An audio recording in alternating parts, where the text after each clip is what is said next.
Alright, so here it is. Did the motor mount, but you remember there was that gaping hole. So I got a piece of metal and drilled some holes where the screws fit over. And it's going to fit right on there. It's going to rest on that plate. Hopefully it's strong enough. If not, I got a stronger one. We'll see. For now, I actually did it. And there's that big hole, as you can see. Flexion. So I got that metal plate on there. So hopefully that'll cover that hole and be supportive. There you go.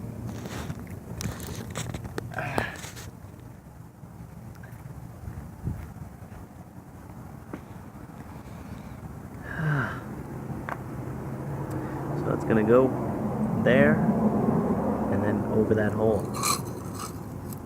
kind of like that, and we'll see. It's not the thickest metal, so we'll see how it goes.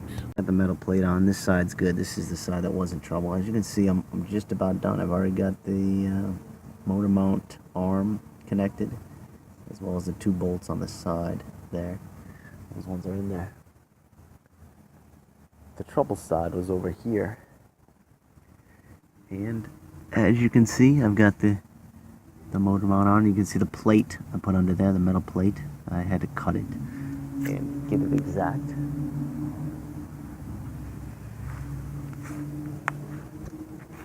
Alright, so there's basically two bolts, or there's 6mm Allen key, and this one you're on your own with the Allen key. You can only use the Allen wrench, the Allen wrench, because there's just no room. That motor mount arm, hard to get the ratchet in there. This one, you're able to get a ratchet in there and turn it.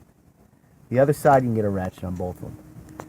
And I made sure this was very loose. I just got these in just enough, and this was wiggling like a loose tooth, this motor mount, and I was able to get the center one. It's 8mm.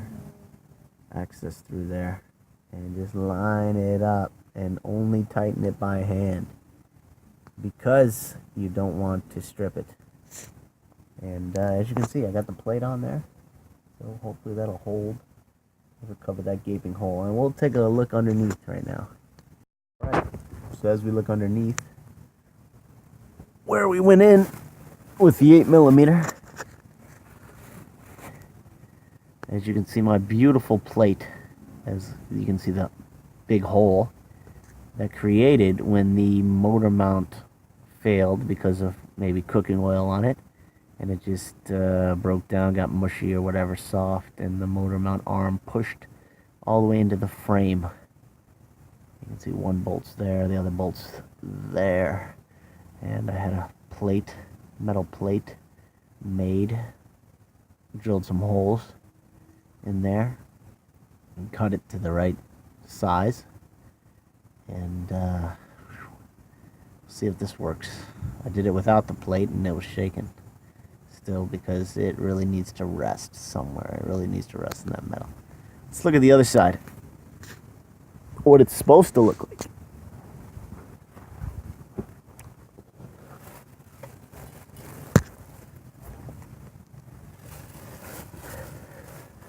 So that's what it's supposed to look like. Just a hole there. As you can see, there's where one of the bolts went. The other bolt goes right there. Right there. There you go. That's what it's supposed to look like without the plate. I had to put that plate because it caved in. A lot of work. Alright, as you can see, it's purring like a mother father lost his kitten. Maybe you translate that any way you want. But yeah, it's sounding a lot better. Looks like so far so good on the motor mount. We're gonna cover that up again, and you know, before you go for any kind of test drive, I checked all the fluids in it. It needed antifreeze and transmission fluid and oil and power steering fluid, so we got that taken care of, and we drove it around a little bit. Ready to go another 500,000 miles.